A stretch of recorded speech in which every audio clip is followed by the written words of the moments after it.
stars are brightly shining. It is the night of our dear Savior's birth.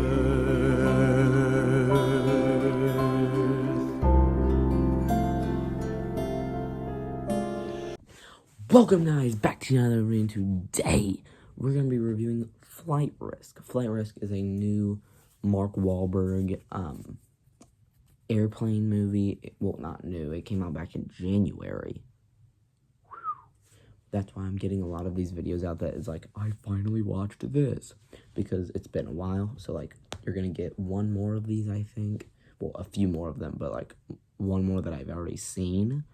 And then 2 on the podcast, which is going to make a return, and then we're also going to make a music podcast to revive the music channel, so be ready for that.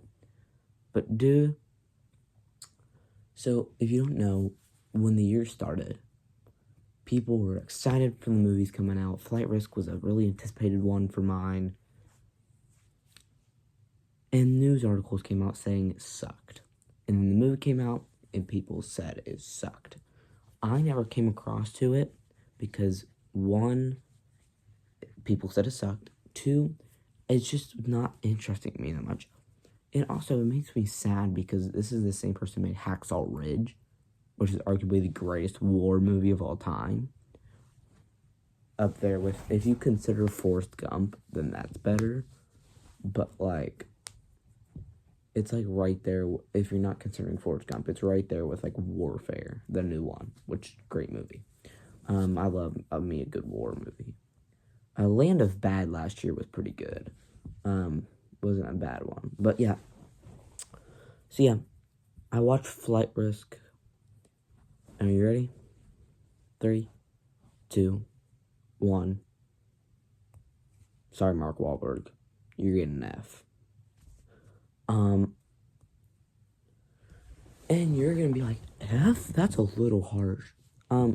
Not when you have this high of a budget for actors and for the movie, when you have this good of a director and this good of a story. When you have all 3 of those things, you think it's gonna be great, and the trailers look really good. But this movie's horrible. This movie's really bad. And realistically, if it was like the same budget as like Shiver Me Timbers, then realistically it would get a higher rating. But like, this is a high budget movie, and it's horrible. And again, great director, made Hacksaw Ridge. I don't like Mark Wahlberg. I think he's a bad actor. But that's just my opinion. Again, I'm not gonna be Quentin Tarantino. But he, like,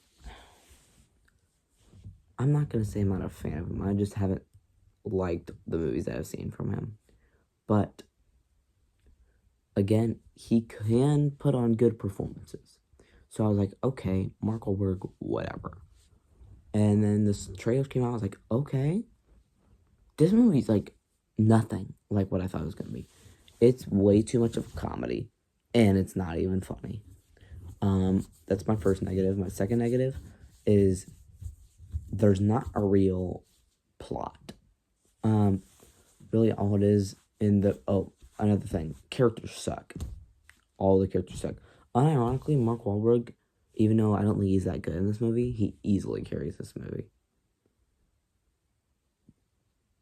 Third thing, I don't know why they said that Mark Wahlberg was the main character in this movie. He is far from that.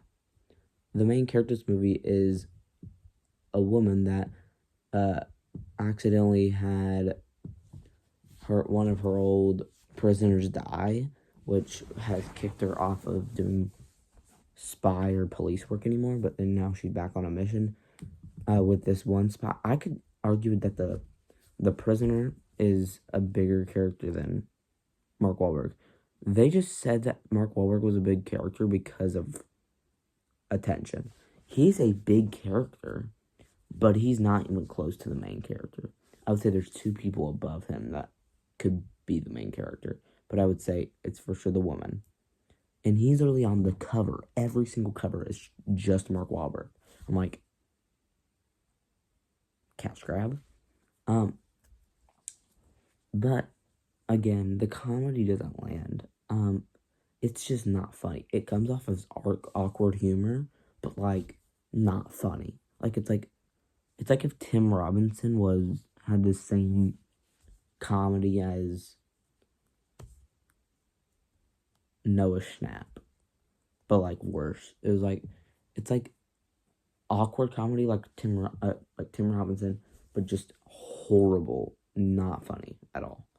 It's like they have random pauses in between jokes, and it's really, really weird. They have random things that you don't even know is a joke until someone laughs, and you're like, oh, that was supposed to be funny. So many moments in this where I'm just like, this is horrible. How do you make a movie this bad with that good of a budget? And I'm like, it's a January release. That's it. That's what it was. It's because it's a January release. I said it. But I promise after I finally watched the videos, you will be getting more Christmas videos. So, like, you're going to get a hot chocolate video, Grinch video.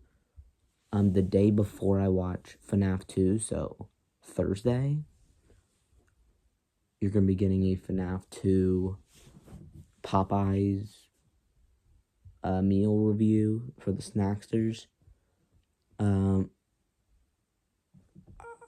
Sorry, I just peeled skin off. But this that hurts almost as bad as watching Flight Risk. Yeah, overall, this movie was an absolute dumpster fire. Just like, what were you even like? What was the thought process of this director? Like, how can you put this out and think it's good? How can you put out that good of a trailer and actually put this out knowing that people think the trailers look good and just haven't made it horrible? I just don't get it. But yeah, F for Flight Risk. Make sure you like, subscribe, comment on those videos. I'll see y'all in the next vid. The next review, which is the final, I finally watched video, but there will be more later in the month, but for this saga, that's the end. My next review is Materialists with Dakota Johnson, Pedro Pascal, and Chris Evans. So yeah, it's a romance. It sure felt like a romance with fidgeting watching Flight Risk. Because when you see a flight, there's always a risk. Oh, I'm done.